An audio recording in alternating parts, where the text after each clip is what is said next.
Hello and welcome to part 2 on the video series Basic Data Structures in Python. Today we'll be looking at dictionaries and sets in Python. Dictionaries are an unordered data structure that is mutable.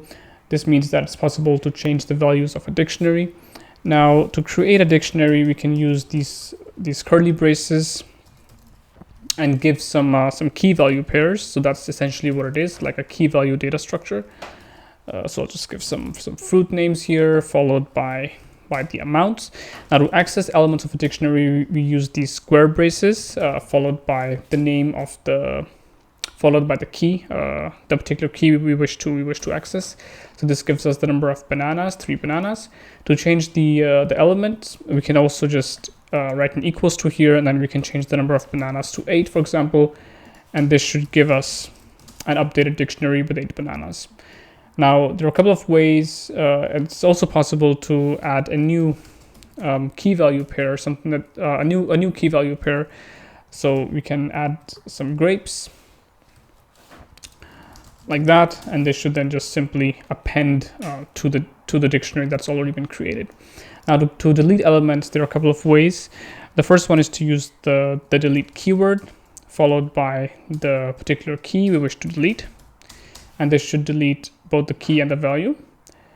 Another way is to use the pop method, and we also give obviously the key here, like that.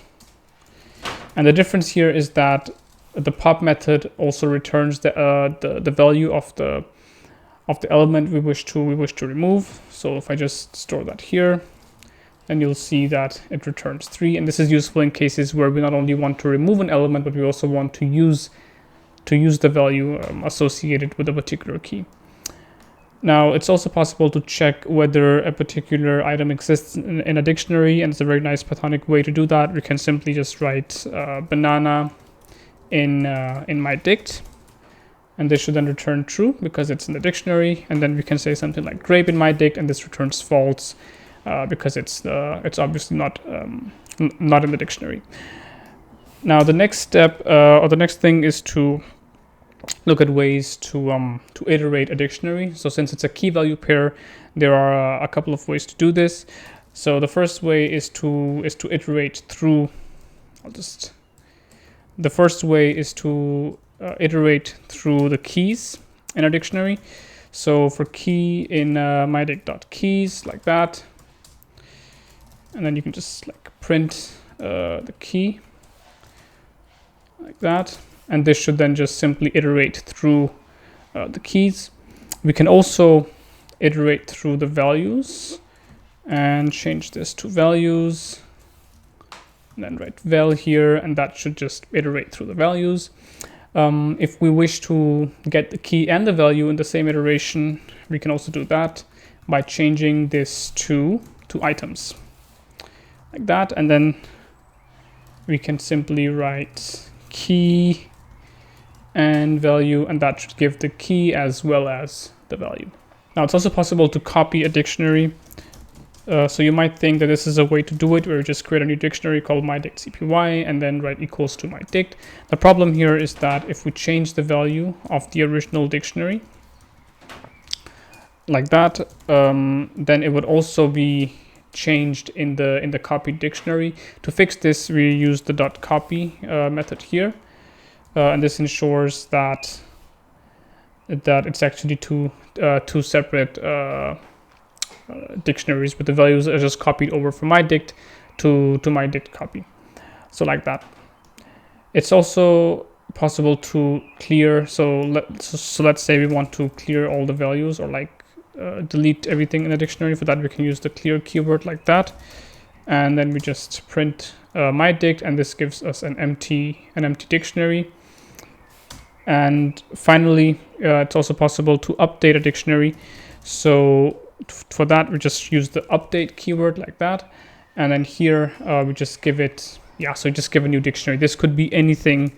So we could change the values of the existing dictionary like that. So let's just set everything to 0 like that. And this would just change everything. we could also create an entirely new dictionary. So let's just give it 10 grapes like that, and this would append the grapes to the original dictionary. And it's also possible to change a single element like that, and this would just only update the bananas to 10. Similar to dictionaries, sets are unordered and mutable, but the difference is that they don't allow duplicates. So to create a set, you use these curly braces. So we can just create a set like that, and we can add an element to a set using the add function. So we can add a number 6. So this adds it to the set. We can also remove an element using the remove function like that, and this removes it. Now this remove function actually returns an error if the element doesn't exist. So if you don't want this, then you can use the discard function, which doesn't return an error in case the element doesn't exist. And if the element does exist, it simply removes the element. It's also possible to use pop, and this is a bit kind of similar to the dictionary function, but the difference here is that it doesn't, it just returns an arbitrary, like a random element from the set, and it also returns it and it removes it. So in this case, it removed element 1 from the set.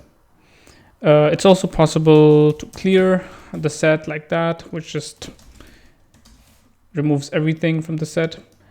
And we can also check whether an element exists in a set, again using this very nice Pythonic notation. So 1 is in set true, and 0 is in set in my set returns false.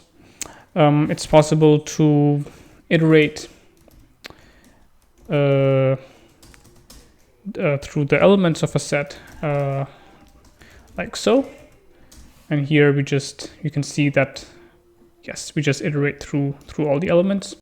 So there are also these operations called set operations. The first one is union, which just takes the elements in both sets and combines them into one big set. So we have 1, 2, 3, 4, 5, and then we have 9 and 10 combined. And then we also have the intersection, which takes the elements that are common in both sets and returns one set which contains them. So that's 1, 2, 3. And then we have also difference, which takes the elements in set A that are not in set B. So 4 and 5. So it looks at the difference between set A and set B. That's 4, 5, 9, and 10. And then it looks at the elements in set A that are not in set B. So if I run this, it should give 4 and 5. Now we can also do the other way around, where we just swap this, which takes the elements in set B that are not in set A. So this would give 9 and 10. Now it's also possible to take the symmetric difference like that, and this just gives the difference, or just returns a set that contains elements that are elements in set A that are not in set B, and the other way around, elements in set B that are not in set A. So this should give 4, 5, 9, and 10. Like that, 4, 5, 9, and 10. Now there are also a couple of ways to update sets. So we can simply use the update function like that, which updates set A with the elements from set B. So it simply adds the element to set A. It looks at the elements of set B and adds them to set A, the ones that don't already exist. So in set A, we would then have 1, 2, 3, 4, 5, 9, and 10.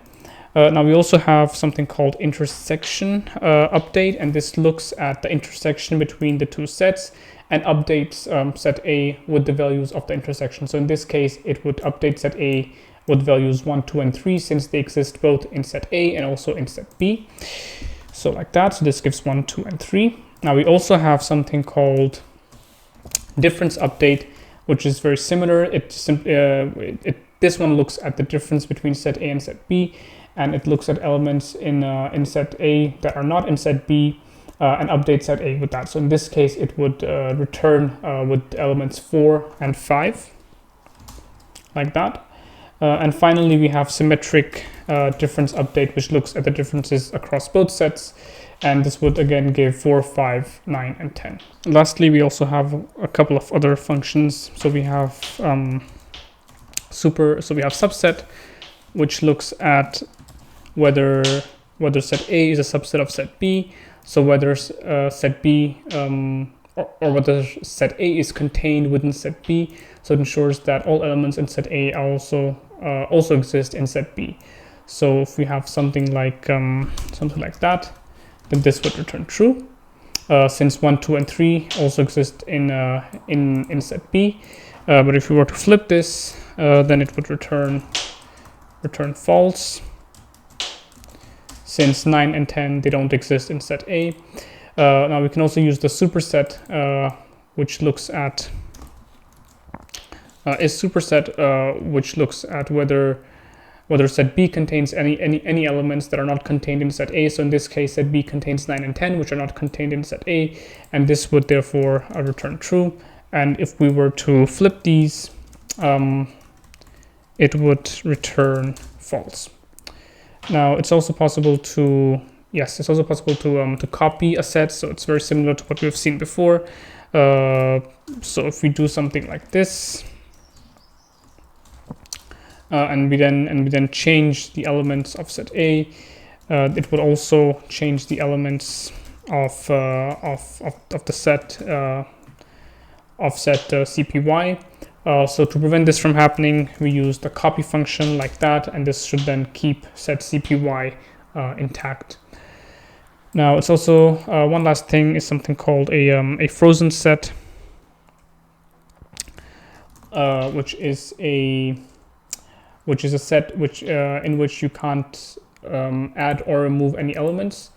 So for this we write frozen set like that, and then we just give some elements like that, and this then gives the elements, and if you try to add or remove any elements, then it would give an error. Thank you so much for watching. I hope you enjoyed this video. Part 1 of this video series actually got a lot of attention and a lot of views and engagement, which is why I decided to make a part 2. As you can see, I'm also in a new setting here, and I hope you like it. I'll be looking forward to creating a lot of new, fun, engaging, and useful videos in the coming days and months. Stay tuned.